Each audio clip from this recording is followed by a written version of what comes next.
Shadows on the road. Prologue. The road less travelled, what was meant to be a simple weekend getaway turned into a twisted nightmare, marking the beginning of a horror no one could have imagined. 3 lifelong friends, Lucas, Sarah and Jack, had spent weeks planning a trip to a secluded cabin deep in the woods, far away from the distractions of the modern world. They hoped for a break from the noise, a chance to disconnect from their daily lives, enjoy the peace of nature, and share stories around a bonfire. What they didn't know was that nature wasn't peaceful here. The road that led to their destination seemed ordinary at first, an unremarkable back road that would take them into the depths of the forest. But as the evening darkened, something about the road began to feel off, as though the land itself was somehow alive and aware of their presence. The car's headlights sliced through the fog, but the mist ahead was thick and dense, swallowing the beams with an unsettling hunger. The further they drove, the more oppressive the silence became. It wasn't the silence of a quiet forest. This was the silence of something watching, waiting. There were no animals, no birds, no sounds of the wind rustling through the trees. It was as if the forest itself had been muted, holding its breath. "Are we sure this is the right way?" Sarah asked from the passenger seat, her voice tentative as she glanced nervously at the dark stretch of road ahead. "I've got the map," Lucas replied, trying to mask his own unease. He stared ahead, squinting through the fog on the windshield. "We're almost there, just a few more miles." But even as he said it, doubt crept into his mind. The road seemed to twist in odd directions. The sign they had passed earlier for Hollow Creek Road already felt too distant, as if they had gone far beyond it. The trees, thick and oppressive, were closing in on them, pressing from all sides. Jack, sitting in the back, leaned forward. "It's just a forest, Sarah. Nothing to worry about." But his voice lacked the usual bravado. Even Jack, the skeptic, couldn't shake the sense that something was wrong. They were deep in the forest now, the road narrowing to an almost impossible width. The trees loomed on either side, their bark twisted, their roots gnarled, like ancient, malevolent fingers reaching out to claim them. The road bent and curved unnaturally, and the headlights flickered once, then twice, before dimming to a sickly yellow glow. "Lucas," Sarah whispered, her voice tight with fear. "I don't like this." Lucas glanced at her, but before he could respond, a strange movement caught his eye. A flicker, just beyond the reach of the headlights. He swerved instinctively, his heart pounding in his chest. His fingers gripped the wheel with white knuckles, and his mind raced as he tried to make sense of what he had just seen. "What was that?" Jack's voice was laced with nervous energy as he glanced out the back window. But when Lucas looked back, the road was empty. At first, he thought it was just his imagination playing tricks on him. But then, there it was again. The first shadow. The figure appeared in the middle of the road, standing motionless, blocking their path. It was tall, unnaturally tall. The light from the car's headlights caught the outline of the figure, but it was an impossible shape, like a shadow that had been pulled out of the darkness itself, too tall, too thin, its body contorting in ways that defied logic. Lucas slammed on the brakes, sending the car screeching to a halt just inches from the figure. His heart hammered in his chest as he tried to make sense of what he was seeing. "Did you see that?" Sarah gasped, her voice trembling. There was no answer. The figure didn't move. It stood in the middle of the road, frozen in place, an unholy presence that seemed to absorb the light around it. Jack's eyes widened. "What the hell is that?" The air grew cold, the temperature inside the car dropping. It wasn't just the chill of night. It felt like a cold that came from within, like the air itself was alive and malevolent. And then, without warning, the figure moved. Its limbs stretched unnaturally, like rubber, and it took a slow, deliberate step forward. The shadow it cast on the road grew, distorting and warping in impossible ways. "Go! Go now!" Jack screamed, panic breaking through his usual stoic demeanor. Without thinking, Lucas threw the car into reverse. His heart was pounding so hard he could hear it in his ears. The tires screeched against the asphalt as they quickly sped backward, but when Lucas glanced back, the figure was gone. disappeared into the fog that was beginning to roll in from the woods.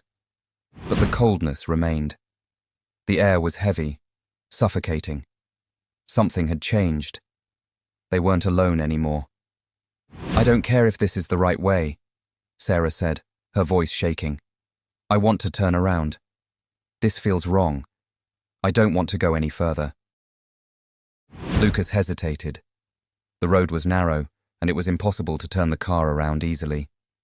He glanced at the rearview mirror, but the road behind them was swallowed by thick mist. His stomach churned. They were trapped, with no easy way out. "I know. I feel it too," Lucas murmured. He pressed on, but now he wasn't driving to the cabin. He was driving to something else, something that was waiting for them. The unseen presence. The forest had become darker, more oppressive. The trees seemed to loom higher, their branches stretching like skeletal arms, their shadows creeping along the road. It was as if the forest itself was alive and conspiring against them. They had been driving for what felt like hours, but the road seemed to stretch endlessly ahead. There was no end in sight. Jack leaned forward, his hands clenched tightly around the back of the front seat. "Turn on the radio, man. Anything. I can't take the silence." Lucas nodded, but didn't touch the radio. The static that filled the speakers made the hairs on the back of his neck stand up.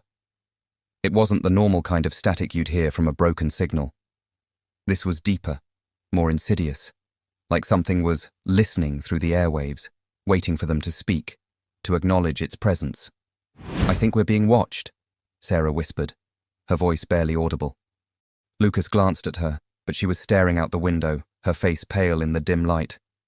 She shifted in her seat, uncomfortable, her eyes darting around as if she could feel something behind her. And then it appeared again. Another figure. This time it wasn't just a shadow. It was real, tangible, barely. Its body was tall and thin, its limbs too long and spindly, as if stretched beyond human proportions. The figure stood at the side of the road, motionless, barely visible at first. But then, as if it had heard them, it stepped forward. The headlights illuminated the figure, casting its twisted form in sharp relief. Its face was obscured by a black hood, but there was something about it, something about the way it stood, that made the air grow thick and suffocating. Lucas's breath caught in his throat as he slammed on the brakes again, the tires screeching. The car came to a sudden halt, inches from the figure. It stood in the middle of the road, its hands raised high, the fingers stretching unnaturally long, reaching toward the car like tendrils. There was no sound, no wind, no rustling of the leaves, nothing. Just the oppressive silence, broken only by the frantic beating of their hearts. And then, without any warning, the figure moved again. It didn't walk. It glided. It glided forward, its body stretching and distorting with every movement. The air turned colder still, and the car seemed to shudder, as if the very presence of the figure was causing the engine to stall. "Start the car!" Sarah screamed. "Hurry!" Lucas slammed his foot on the gas, but the car refused to start. The engine sputtered, the lights flickering. The figure was now only inches away, its black eyes staring into Lucas's soul. The air in the car grew impossibly cold, and he could feel the breath of something ancient and hungry moving around them. And then, just as quickly as it appeared, the figure was gone, vanished into the fog as if it had never been there at all. The road was empty, silent again. "I can't do this," Sarah said, her voice barely a whisper. I can't. But there was no turning back now. The final stretch of terror. They continued driving, but nothing made sense anymore. The road twisted in impossible directions. The trees became more distorted, the shadows deeper, more suffocating. The fog pressed in around them, thick and cold, until they could barely see a few feet ahead. And then, in the distance, they saw it. A light. A faint glow in the distance. "It's the cabin," Sarah said, hope in her voice. But as they got closer, the light began to retreat, moving farther away with every turn they made. No matter how fast they drove, it never got any closer. It was as if the light itself was taunting them. The road,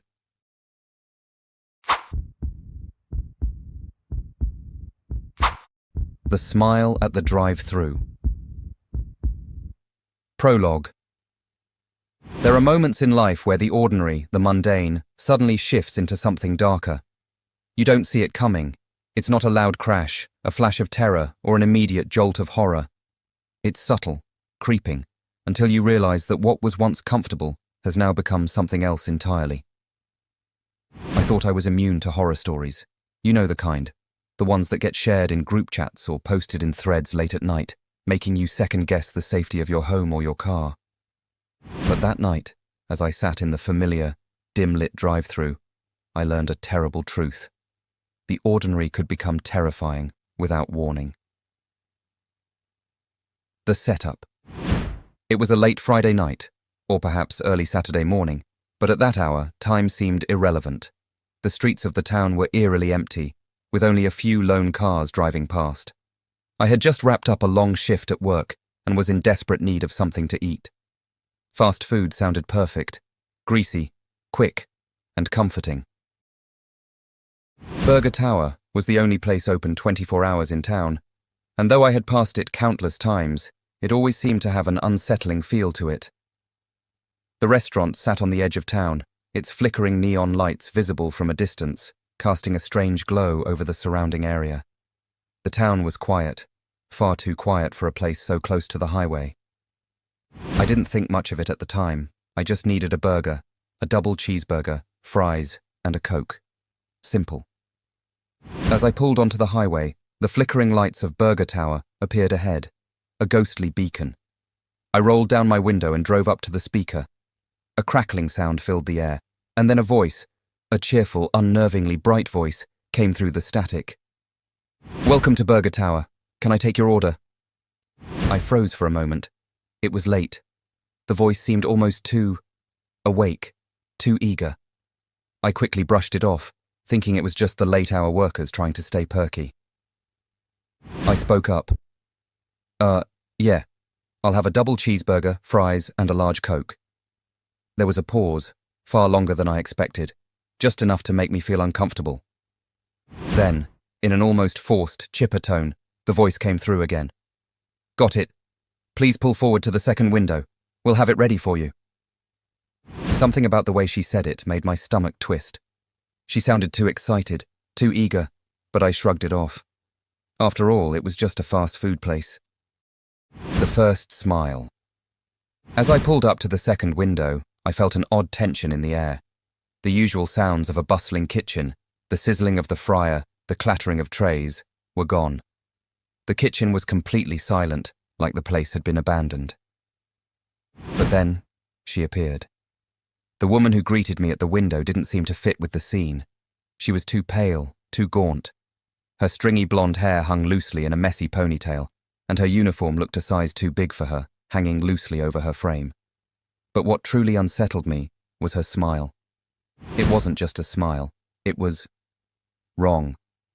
Her lips stretched unnaturally wide, revealing teeth that were too perfect, too even, almost sharp. She smiled without blinking, her eyes wide open, staring directly at me. "Your total is $8.75, she said in that unnervingly bright voice. I didn't know why, but my stomach twisted. I handed her a $10 bill, trying to ignore the feeling growing in my chest. She took the money, her hands unnervingly still, too still. Her smile didn't fade, not even a fraction. "Keep the change," I quickly said, trying to force a smile of my own, my fingers trembling as I passed the cash to her. "Thank you," she replied, her voice too rehearsed. Then, without breaking eye contact, she said, "Your food will be right out. Just another minute."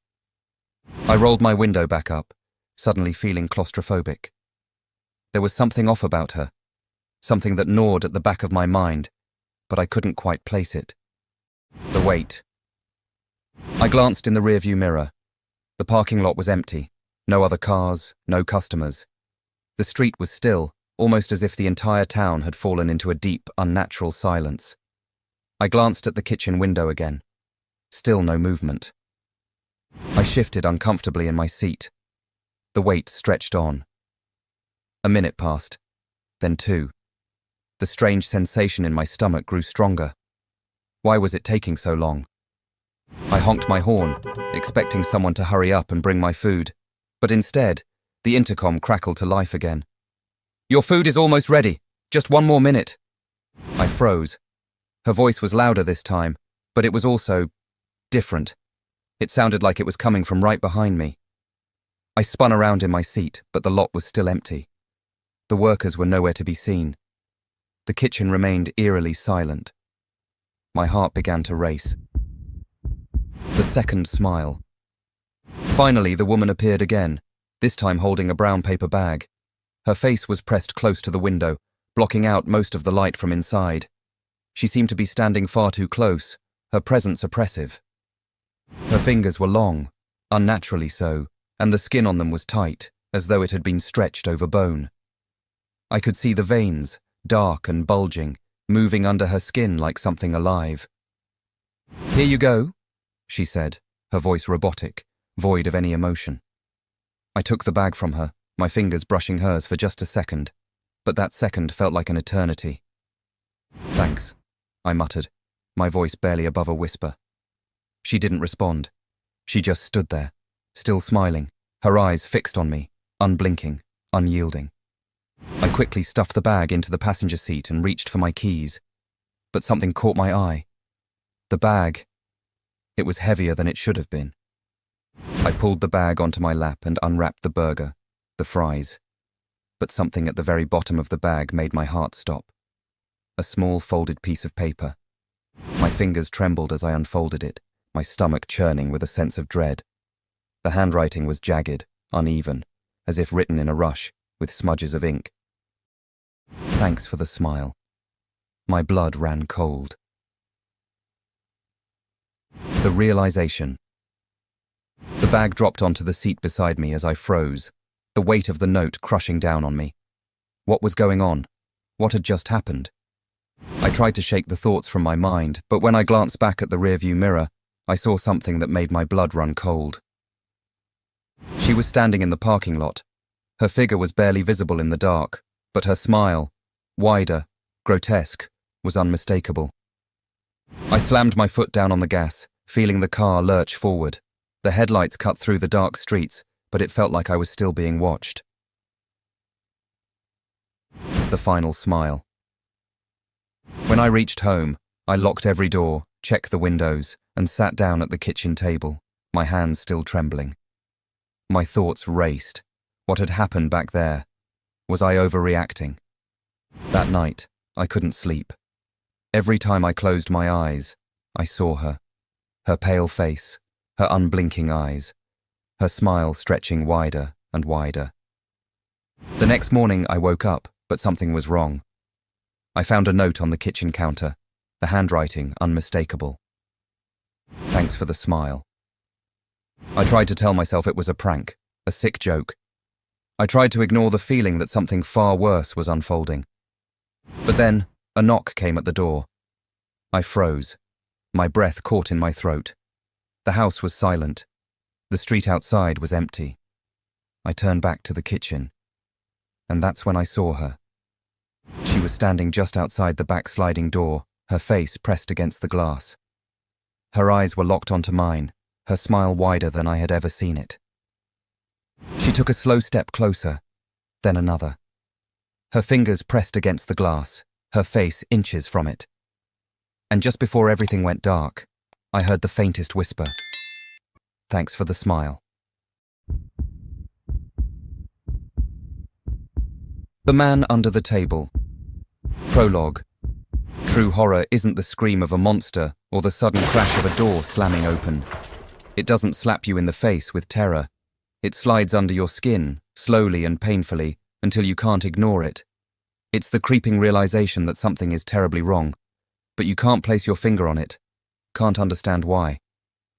That was the kind of horror I experienced last November. It began simply enough, a return to my parents' house after a painful breakup. I left the buzz and chaos of Boston behind, choosing instead the quiet, secluded town where I had grown up. It was the kind of place where the roads wound like veins through a dense forest, and where silence at night was so thick and heavy, it felt like it was pressing down on you. My parents' house was nestled at the edge of that forest, a sprawling old structure that felt more like a forgotten relic than a home. Growing up, I found peace in the quiet. But as an adult, that same stillness felt suffocating, almost oppressive. I took a job at a nearby urgent care clinic, working the dreaded night shift. It wasn't glamorous, but it paid the bills and kept me distracted from my thoughts, from the life I had left behind. The drive home was always unsettling. The highway was long and empty, stretching on for miles with no streetlights or signs. The woods pressed in on both sides, black and thick. The night so dark it felt like the world outside my headlights didn't even exist. My car's headlights illuminated only the small patch of road in front of me, leaving the rest of the world cloaked in an impenetrable darkness. The first encounter. One particularly bitter night, after another slow shift, I found myself battling exhaustion on the road home. My car's gas light blinked ominously, signaling that I had just enough to get to the only gas station open at that hour. The station was a grimy relic from the past, with a neon sign that flickered erratically. The pavement was cracked, the pumps old and rusty. A single flickering bulb buzzed above, casting weak, sickly light over the station. The convenience store inside was empty, except for a teenage cashier, hunched over her phone, her face bathed in its glow. I stepped out to pump gas, fighting the weariness that clung to me when I saw him.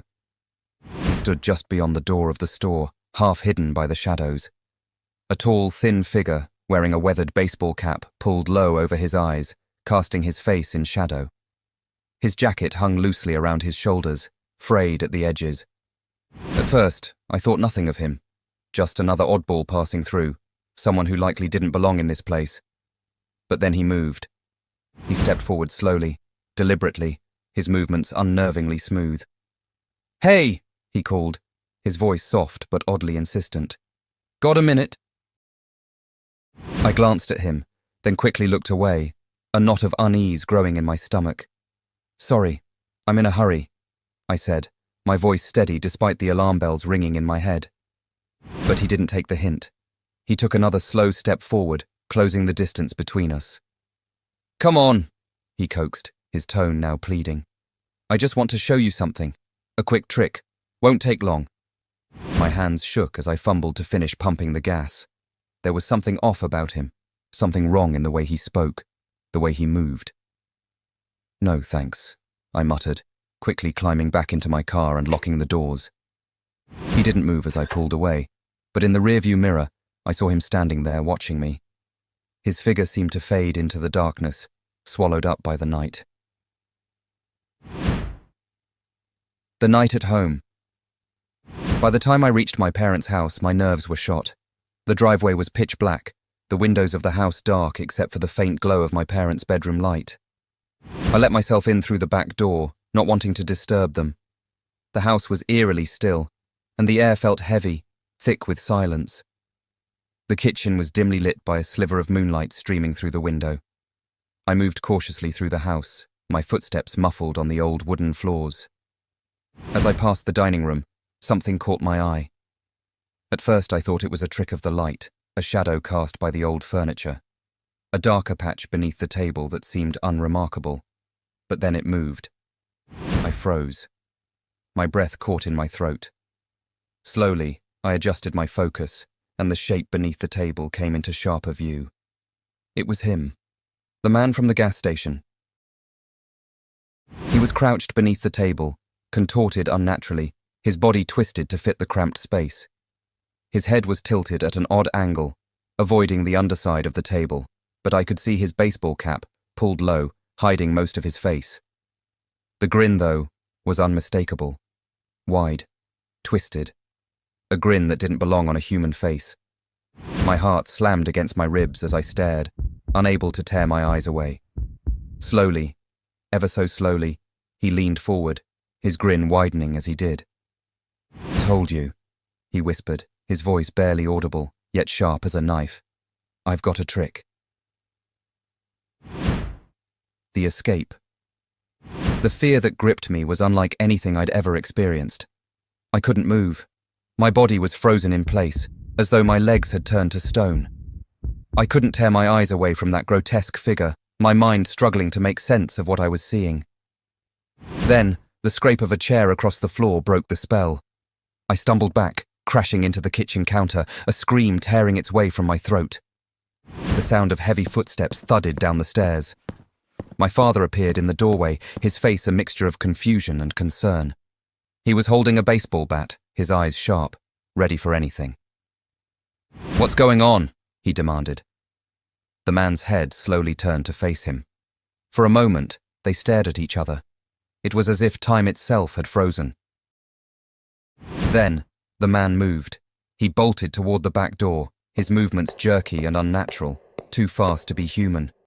Within moments, he vanished into the night, disappearing as quickly as he had come. Aftermath. The police arrived soon after, their flashlights cutting through the dark like 1,000 tiny blades. They combed the yard and the woods, but they found nothing. No footprints, no signs of entry, no trace that anyone had been there. The officers exchanged uneasy glances when I described the man. One of them admitted that they had received similar reports recently. People across the county had been seeing an unknown figure lurking around their homes, only for him to disappear without a trace moments later. My parents had security cameras installed the next day. We reinforced the locks, kept the porch light on all night, and made sure I was never home alone after dark. But none of it helped. The unseen presence. Late at night, when the house is still, I sometimes hear faint creaks from the dining room. Once I woke up to find one of the chairs pulled out, the faint impression of someone having sat there, though no one had been. And whenever I pass the table, I can't help but glance beneath it, half expecting to see him again. His pale, twisted grin staring back at me from the darkness. He hasn't returned. Not yet.